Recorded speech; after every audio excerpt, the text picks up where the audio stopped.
প্রিয় দর্শক, এ ধরনের ডিফেন্স নিউজের প্রতিদিন আপডেট পেতে সাবস্ক্রাইব করে রাখবেন এই গ্লোবাল নলেজ বাংলা চ্যানেলটিকে এবং ফেসবুকে দেখলে ফলো করে রাখবেন। ভারতের সবচেয়ে উচ্চাভিলাষী যুদ্ধবিমান প্রকল্প এমকা বা অ্যাডভান্স মিডিয়াম কমব্যাট এয়ারক্রাফটকে ঘিরে নতুন নাটকীয় মোড়। বিশ্বের অন্যতম বিখ্যাত অ্যারোস্পেস কোম্পানি রোলস রয়েলস আনুষ্ঠানিকভাবে ভারতের এমকা স্টেলথ ফাইটারের জেটের জন্য ১২০ কিলো নিউটন থ্রাস্টযুক্ত ক্ষমতাসম্পন্ন নতুন ইঞ্জিন তৈরির চূড়ান্ত প্রস্তাব জমা দিয়েছে। কিন্তু প্রশ্ন হলো, কেন এই ইঞ্জিন এত গুরুত্বপূর্ণ? কেন ব্রিটেনের রোলস রয়েলস বা ফ্রান্সের স্যাফরন ভারতের কাছে এই প্রকল্প পাওয়ার জন্য প্রতিযোগিতায় নেমেছে? আর এই সিদ্ধান্ত ভারতের ভবিষ্যৎ বিমান শক্তি ও ভূ রাজনৈতিক অবস্থানকে কতটা বদলে দিতে পারে? চলুন পুরো বিষয়টা বিশ্লেষণ করি। সম্পূর্ণ ভিডিওটা দেখবেন। আর স্ক্রিনে দেখুন, এ বিষয়ে সংবাদ মাধ্যমের ডিফেন্স নিউজ আর্টিকেল প্রকাশিত হয়েছে ইন্ডিয়ান ডিফেন্স রিসার্চ উইংসে। রিপোর্ট অনুযায়ী এমকা হচ্ছে ভারতের প্রথম পঞ্চম প্রজন্মের স্টেলথ যুদ্ধ বিমান। এই যুদ্ধ বিমানকে অনেকেই ভারতের F-35 এবং J-20 জবাব হিসেবে দেখছেন। এমকার লক্ষ্য হল স্টেলথ প্রযুক্তি, সুপার ক্রুজ সক্ষমতা এবং এআই নির্ভর যুদ্ধ ব্যবস্থা, নেটওয়ার্ক সেন্ট্রিক ওয়্যারফেয়ার সিস্টেম, দীর্ঘ পাল্লার আক্রমণ এবং সমস্ত রকমের অস্ত্রের ইন্টিগ্রেশন। বর্তমানে ভারতের হাতে রাফাল এবং Su-30 MKI তেজস রয়েছে, কিন্তু ভবিষ্যতের যুদ্ধক্ষেত্রে স্টেলথ ফাইটার জেটের গুরুত্ব দ্রুত বাড়ছে। এই কারণেই এমকা ভারতের জন্য শুধু একটি যুদ্ধবিমান নয়, বরং কৌশলগত স্বাধীনতার প্রতীক। ইঞ্জিন কেন সবচেয়ে গুরুত্বপূর্ণ হয়ে উঠেছে এমকার ক্ষেত্রে? একটি ফাইটার জেটের হৃদয় হচ্ছে তার ইঞ্জিন। স্টেলথ প্রযুক্তি, অস্ত্র বহন সক্ষমতা কিংবা রাডার সবকিছুই ব্যর্থ হয়ে যাবে যদি পর্যাপ্ত শক্তিশালী ইঞ্জিন না থাকে। ভারতের এমকা মার্ক 1 সংস্করণে ব্যবহার করা হবে জিই F414 ইঞ্জিন, কিন্তু এমকা মার্ক 2 এর জন্য প্রয়োজন প্রায় ১২০ কিলো নিউটন থ্রাস্টের নতুন প্রজন্মের ইঞ্জিন। এই ইঞ্জিনই নির্ধারণ করবে বিমান কত দ্রুত উড়বে, কত বেশি অস্ত্র বহন করতে পারবে, কত দূর পর্যন্ত অভিযান চালাতে পারবে। রোলস রয়েলস কি অফার করেছে? রোলস রয়েলস বলেছে তারা শুধু ইঞ্জিন বিক্রি করতে চায় না, বরং ভারতের সঙ্গে যৌথভাবে সম্পূর্ণ নতুন ইঞ্জিন ডিজাইন এবং উৎপাদন করতে চায়। সবচেয়ে গুরুত্বপূর্ণ বিষয় হলো প্রযুক্তি হস্তান্তর এবং টেকনোলজি ট্রান্সফারের প্রতিশ্রুতি। যদি এই চুক্তি হয়, তাহলে ভবিষ্যতে ভারত নিজস্বভাবে উন্নত জেট ইঞ্জিন তৈরি করার সক্ষমতা অর্জন করতে পারে।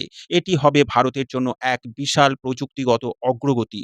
স্যাফরন কেন এত প্রতিদ্বন্দ্বী?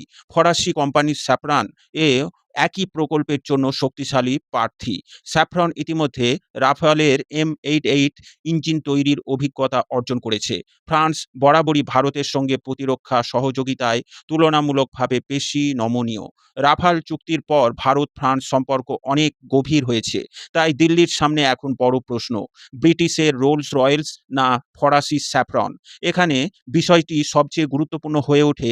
এমকা শুধুমাত্র একটি ইঞ্জিন প্রকল্প নয়, এটি ভবিষ্যতের কৌশলগত জোট নির্ধারণের একটি বড় সিদ্ধান্ত।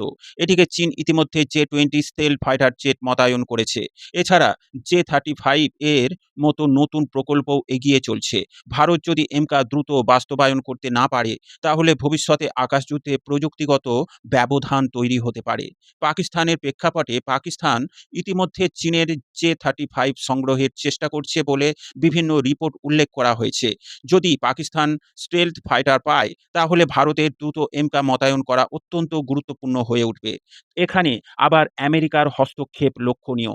ভারত বর্তমানে F414 ইঞ্জিন প্রযুক্তি নিয়ে যুক্তরাষ্ট্রের সঙ্গে কাজ করছে, কিন্তু এমকার জন্য সম্পূর্ণ নতুন ১২০ কিলো নিউটন ইঞ্জিন ক্ষেত্রে ভারত এমন অংশীদার চাইছে যে প্রযুক্তি হস্তান্তরে বেশি উদার হবে এবং পলিটিক্যাল মানদণ্ড থাকবে না।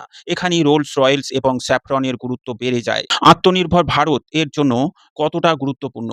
ভারতের সবচেয়ে বড় দুর্বলতার একটি হলো জেট ইঞ্জিন প্রযুক্তি। ট্যাঙ্ক, ক্ষেপণাস্ত্র, রকেট, স্যাটেলাইট, চন্দ্র অভিযান, এমনকি মঙ্গল অভিযান সব ক্ষেত্রেই ভারত অনেক অগ্রগতি করেছে, কিন্তু উন্নত ফাইটার জেট ইঞ্জিন এখনও সম্পূর্ণ দেশীয়ভাবে তৈরি করতে পারেনি। এমকার ইঞ্জিন প্রকল্প সফল হলে ভারত বিশ্বের অল্প কয়েকটি দেশের তালিকায় যোগ দিতে পারে। তারা নিজস্ব উন্নত যুদ্ধবিমান ইঞ্জিন ডিজাইন ও উৎপাদন করতে সক্ষম হয়েছে। তাই রোলস রয়েলস এই চূড়ান্ত প্রস্তাব শুধুমাত্র একটি ব্যবসায়িক অফার নয়, এটি ভারতের ভবিষ্যৎ বিমান শক্তি, প্রযুক্তিগত স্বাধীনতা এবং বৈশ্বিক প্রতিরক্ষা বাস্তব অবস্থানকে প্রভাবিত করতে পারে। এখন দিল্লির সামনে বড় প্রশ্ন, ব্রিটেনের রোলস রয়েলস নাকি ফ্রান্সের স্যাফরন?